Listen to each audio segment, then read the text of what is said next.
I've been trying to figure out if we get to choose our beliefs. Mm-hmm. And I actually wrote about this in my book recently, and I feel like you're the person to ask this question, because I know that our lives are governed by these beliefs that we have about the world, ourselves, and everything in between. But can we choose them?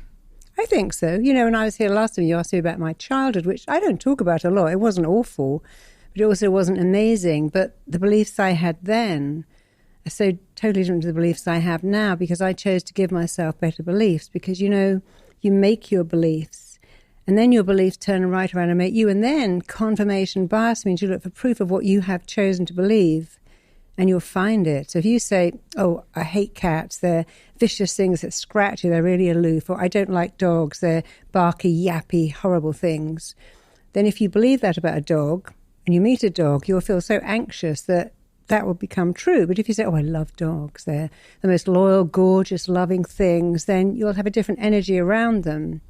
So you should choose your beliefs. You should constantly upgrade, update, question your belief. Where did I get that from? Is that true? Who told me that belief? And even if it's true for them, does it have to be true for me? You know, I see a lot of women who say things like, well, you know, if you're really famous and rich, you'll never find a guy, because 100 years ago, that was probably true. Men didn't go for rich, successful women because they wanted them at home. But it's not true now. So your grandmother's belief is not your belief. I love my daughter's generation who don't do body shaming or fat shaming and have a whole different language, which I think is so refreshing. So you can always choose your beliefs, and you really should constantly check, why do I even believe that? Is it even true? Because so often it's not true at all. It's just something you've been taught, or you've just gone along with it anyway. So in the case of cats then, Mm-hmm. you know, I like all animals, but cats, I do think, you know, the way you described them then, a little bit scratchy. Yes. Sometimes a little bit, you know, annoying. Not as loving as dogs, maybe. I'm going to annoy a lot of cat people here. If that is my belief, if I say to myself, okay, no, cats are wonderful, they're lovely, you know, they're fantastic, they don't scratch, etc., I feel like I'm just lying to myself. And, you know, this is the case with self-belief as well. I could say that I'm amazing and attractive and all these things, but in my subconscious mind, after getting, I don't know, bullied at 7 years old by a kid that called me fat and whatever else, am I just not lying to myself? Well, I think you should lie to yourself. I think you should lie to yourself. I think you should lie, cheat and steal every day of your life. Lie to your mind, cheat fear, and steal back the confidence you were born with. So let's imagine you're going for an exam. You go, I'm going to fail it. I'm going to mess it up. I got a terrible memory. I know when I read that paper, my mind's going to go blank and I'm going to blow it. So that's a belief. But you could also say, I've got a great memory. Everything I studied for this exam is in my head. When I read the paper, the questions are going to come up and I'm going to remember the answers. And I'm super chilled at exams. I'm cool, calm, collected.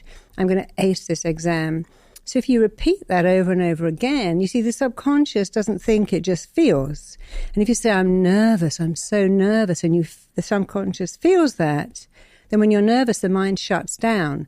Well, the blood rushes to your heart and your mind empties. It's like if you're crossing a road and a car comes, you don't think, should I go left, right, forwards, backwards? You just move, because in fear, you don't think, you move. So when you're scared, your mind empties. I remember years ago, I was coming home and this guy was following me, and I knew he was following me, and I knew I had minutes to get in my door, and I couldn't get the key, and I couldn't remember which way to. I'm like, oh my God, I have all the times to forget how this key works.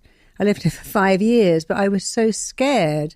I couldn't remember how to open my door at all, because when you're scared, your brain empties. And so if you go into an exam going, I'm scared, I'm nervous, you won't do well. But if you say, I got a great memory, I love exams, I'm excited about this exam, I'm so excited, I'm going to be assessed, I'm going to do really well, or I'm going to this assessment, I'm going to ace it.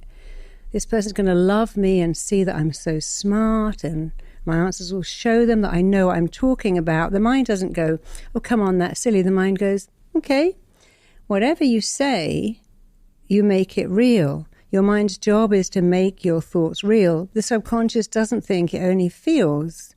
And if your mind's job is to make your thoughts real, then your job is to think better thoughts all the time. So imagine you're going to have a needle stuck in your arm.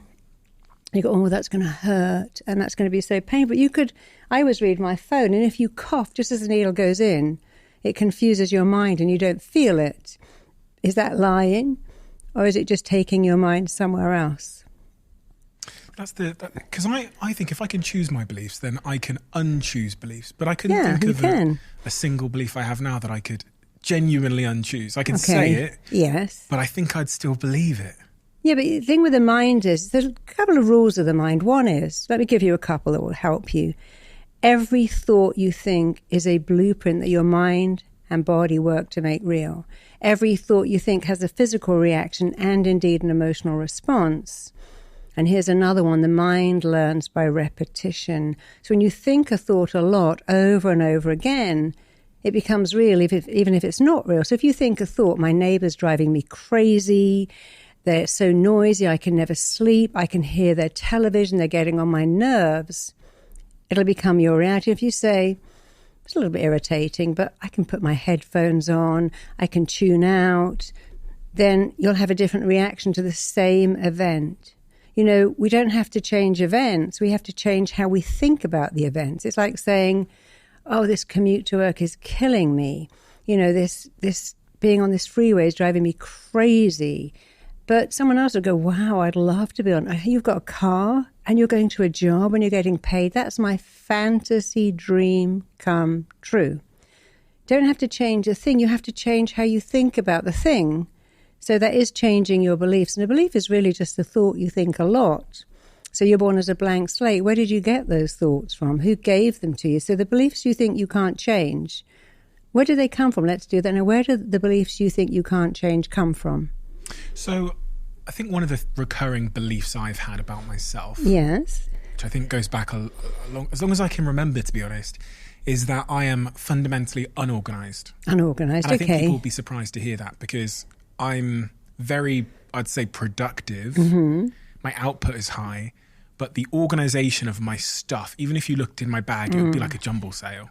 My house as well, if I didn't have a cleaner, I think it would be, you know, it would be like a bomb had gone off in there. I heard you saying actually on a podcast that when you go, your hotel room is very messy and it upsets you, but not enough to make you change it. You've been listening. I have been listening.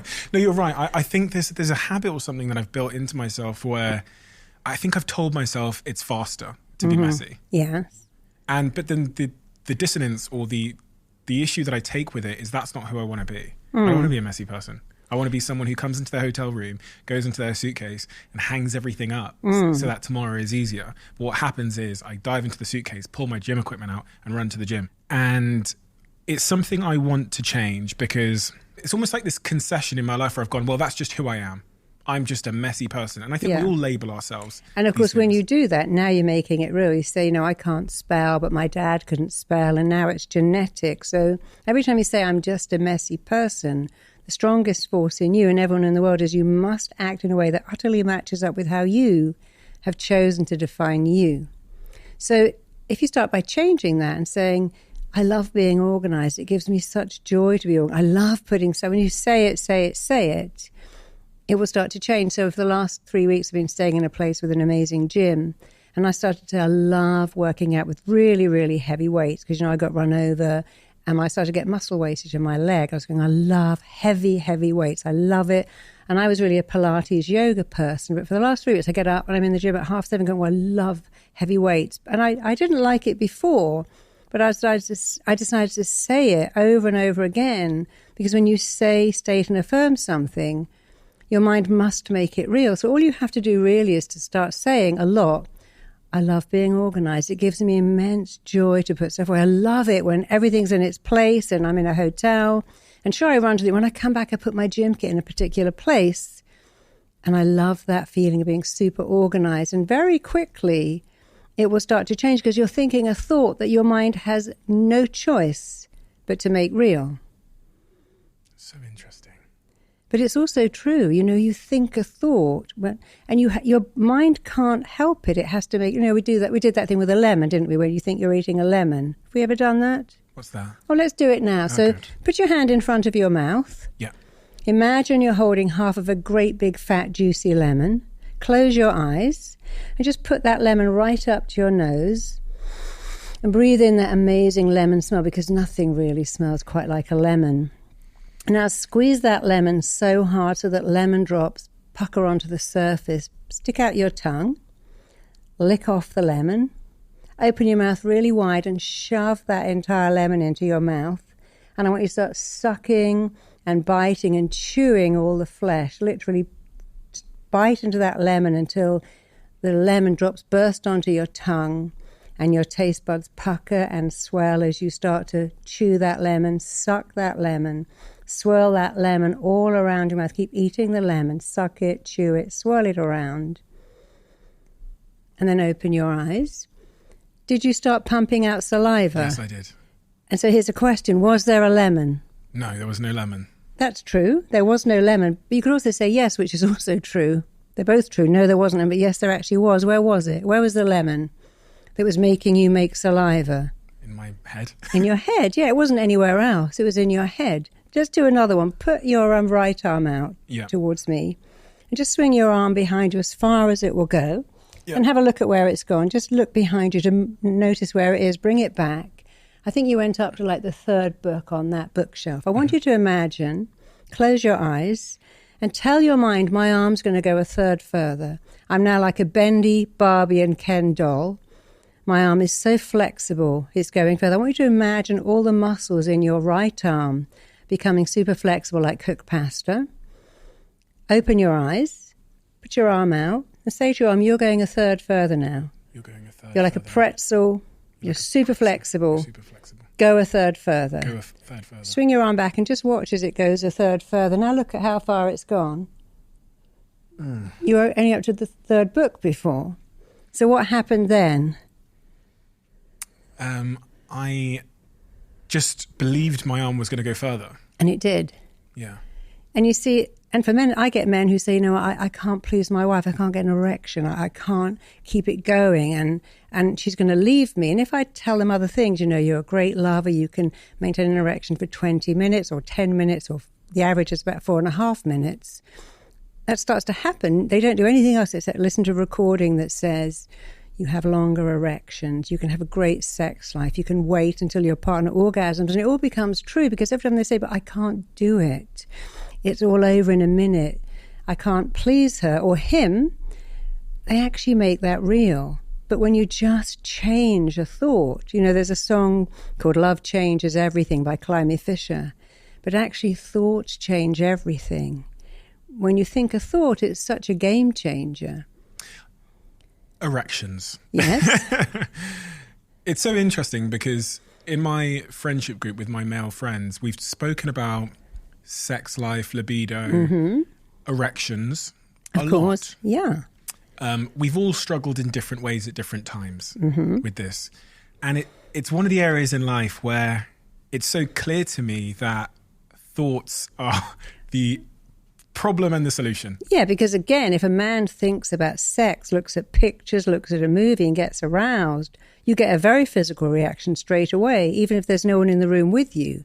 So that's a classic example of thinking a thought about being aroused, turned on, feeling sexually attracted, and your body makes it real even if there's no one there. And it can be at a wedding, can be an event, it can be highly embarrassing for a guy to get an erection in the wrong place. But if you think a thought, I'm turned on here, the body makes it. It does it for women too, but it's not so obvious for us. We can kind of hide it.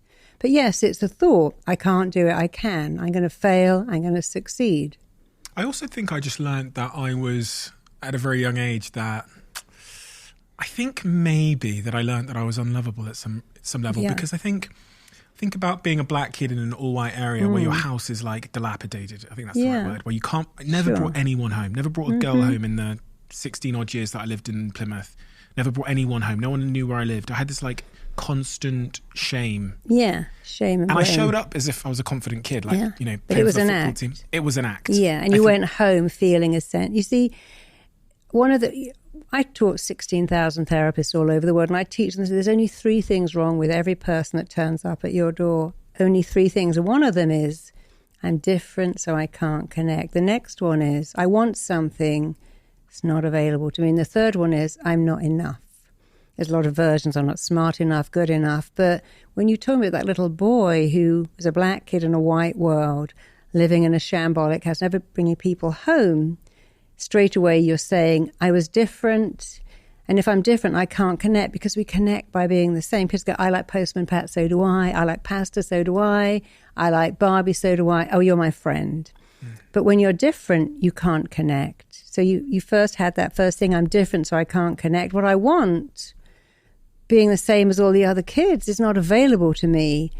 And if you think you're unlovable, then you have to think you're not enough. But of course, that's what you felt. The truth is, you're deeply lovable just the way you are. But it's very hard when you don't feel it. So when you know, your feelings are the most real thing you have. And we're always trying to use logic. But logic doesn't work, because in a battle between emotion and logic, emotion wins every single time. So the emotion of being this kid who felt different, not enough, not the same, you can't logic that better. Yes, you can achieve a lot and work hard and be a millionaire. You remember John Lennon said the thing you can't hide is when you're crippled inside. And so you're trying to fake it till you make it, but then you just end up feeling like a big fake. You have to go back and look at, okay, I felt different, but here's an interesting thing. If our greatest fear is to feel different, it must mean I'm the same as everyone, because that's our greatest fear, to be different. We used to be cast out for being different, banished for being different. But actually, if you fear being different, ironically, that means you're the same as everyone, because you've got the same fears. And what wasn't available now, you've made it available many years ago, and you're deeply lovable and more than enough. So you have to kind of go back and look at that old scene and go, but that's not me anymore. Of course it's not me.